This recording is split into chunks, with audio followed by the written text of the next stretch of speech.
13h30 à Kinshasa. Mesdames, Messieurs, bienvenue à ce bulletin d'information de la mi-journée qui s'ouvre déjà avec le Conseil supérieur de l'audiovisuel et de la communication qui adresse une unième mise en garde aux médias congolais contre la campagne électorale précoce. Cette institution d'appui à la démocratie dit constater avec regret la montée en flèche d'une propagande interdite non seulement dans les médias mais aussi dans les lieux publics depuis la publication du mardi dernier des listes définitives des candidats à la députation nationale aux élections de décembre. Le détail.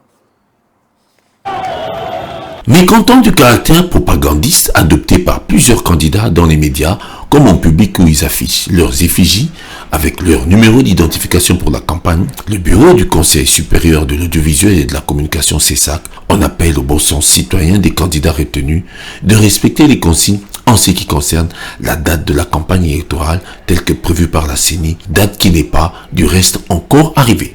Ainsi, le CESAC, dans son rôle de régulateur, demande aux médias et aux professionnels des médias de s'abstenir de diffuser tout message ayant un caractère promotionnel en rapport avec la campagne électorale. Dans un communiqué officiel de cette institution signé le mardi 26 septembre par son rapporteur, le CESAC invite donc les médias qui se livrent à cette pratique de la suspendre aussitôt au risque des sanctions. Le bureau du CESAC lance par ailleurs un appel aux journalistes, animateurs, producteurs, techniciens et tout autre professionnels des médias ainsi que les acteurs politiques au patriotisme et au respect non seulement de la loi mais également du processus électoral lui-même. Le Conseil supérieur de l'audiovisuel et de la communication enfin les exhorte également à l'observance stricte des prescrits de l'article 80 de la loi numéro 15/001 du 12 février 2015 relative aux amendes pour toute personne qui s'engage dans une campagne électorale en dehors de la période légale.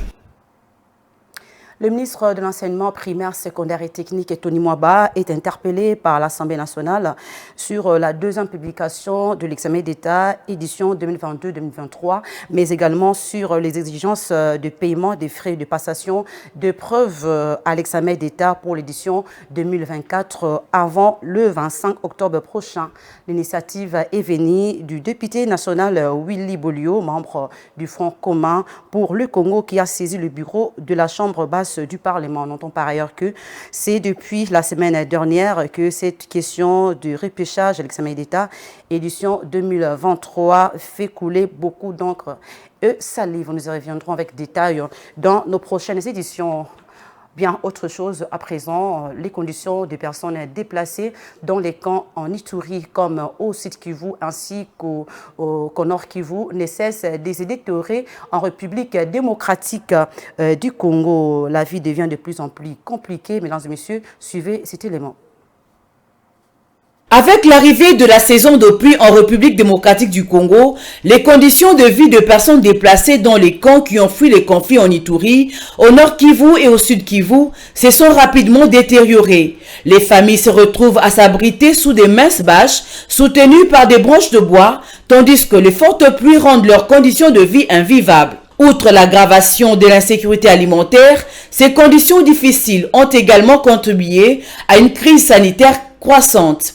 L'UNICEF signale que le choléra sévit dans les camps, avec la RDC faisant face à la pire épidémie de choléra depuis 2017. Depuis le début de l'intensification des opérations en juin, le Programme alimentaire mondial, PAM, a progressivement élargi sa portée, passant d'une assistance alimentaire moyenne d'un demi-million de personnes par mois au premier semestre de cette année à 1,2 million de personnes en juillet.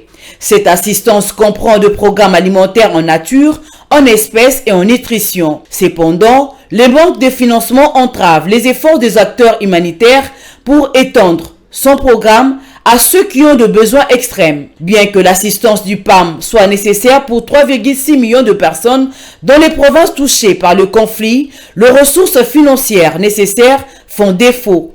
En conséquence, le PAM est contraint de mettre en place des mesures de priorisation drastiques concernant ces ressources, sur les personnes déplacées internes dans les camps, laissant de nombreuses autres personnes, y compris des communautés d'accueil, vulnérables à une grave insécurité alimentaire.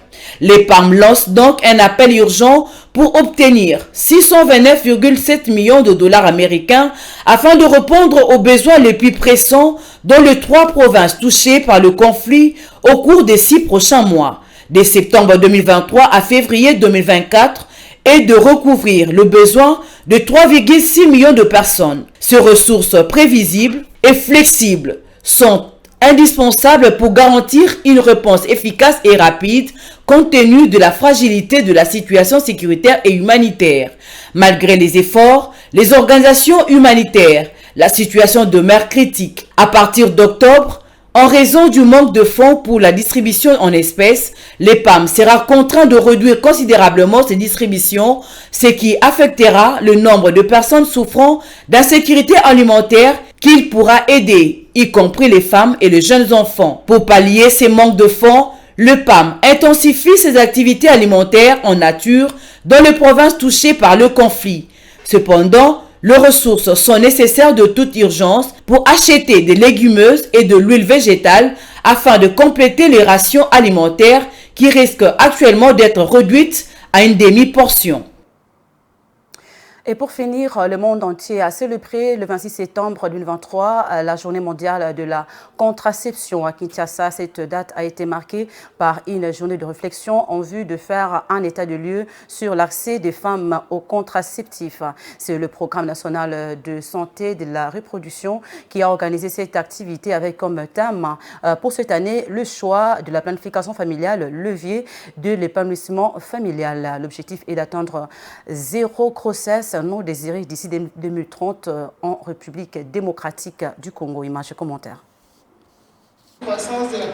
Initiée en 2007, la journée mondiale de la contraception a été célébrée le mardi 26 septembre 2023 à Kinshasa avec FAST. La RDC possède depuis 2018 une loi sur la santé publique qui donne accès à la planification familiale et la contraception. Cette loi permet aux hommes et aux femmes de discuter librement du moment et du nombre d'enfants qu'ils veulent avoir. Le Fonds des Nations Unies pour la population appuie le gouvernement congolais en mettant à sa disposition les contraceptifs et d'autres facilités pour permettre l'accès à toute personne qui en a besoin. La planification familiale, c'est l'un des mandats de l'UNFPA. Au niveau de l'UNFPA, nous avons 3 résultats que nous appelons les résultats transformateurs à atteindre.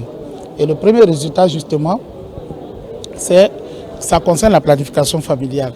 Où nous disons que nous devons atteindre d'ici 2030 0 besoin non satisfait en planification familiale.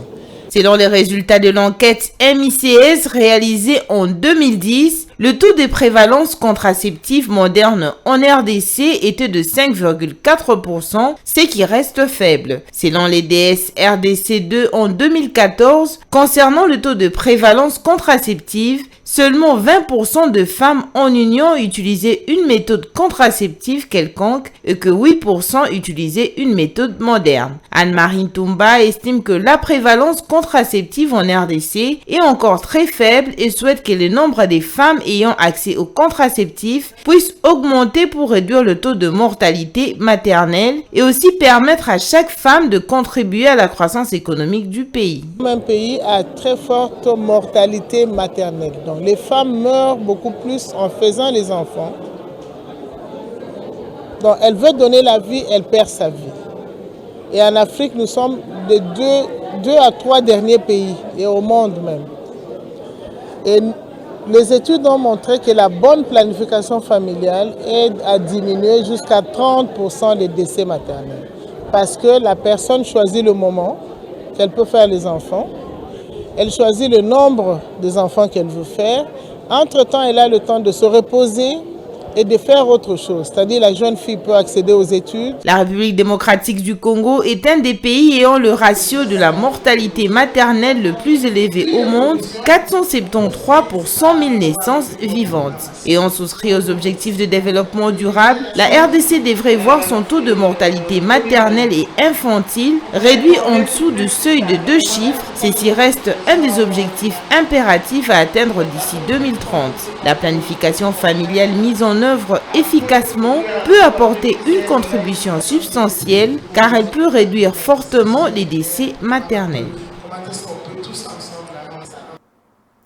Merci d'avoir suivi ce bulletin de formation. Bon titre de programme sur nos antennes. Au revoir.